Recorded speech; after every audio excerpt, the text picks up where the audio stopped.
যেরকম আমি আপনাদের যদি একটা খুব সহজ সরলভাবে উদাহরণ দিই, তাহলে বলবো, ধরুন আপনি সদ্যোজাত কাউকে দেখছেন, চোখগুলো ছোট ছোট, এরকমভাবে শুধু হাত পা মিলছে, রয়েছে প্রাণ শক্তি, শ্বাস নেওয়ার শক্তি, এবং মাতৃক্রোড়ে সে লালিত পালিত, মায়া ও মমতাতে ভরা।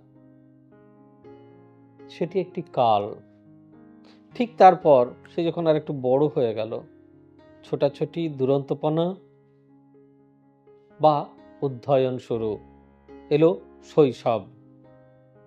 একজন মানুষের শৈশবে যা ক্ষমতা থাকে, সে যখন কিশোর বা কৈশোরে প্রবেশ করে, টিনেজ, এই টিনেজটা মারাত্মক ডেঞ্জারাস একটা সময়।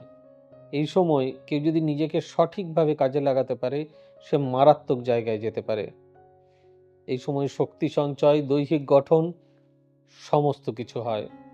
এরপর আসে যৌবন, আবেগ, ইমোশন, অ্যাফেকশন, রিলেশন, দুঃখ পাওয়া, ভালোবাসা, সব কিছু। সেটার পাওয়ার অন্য ধরনের। অর্থাৎ আপনার শক্তি বারবার নানানভাবে পরিবর্তনশীল হচ্ছে। এরপর আসবে প্রৌঢ়, তারপর বৃদ্ধ, তারপর আমাদের জীবন শেষ।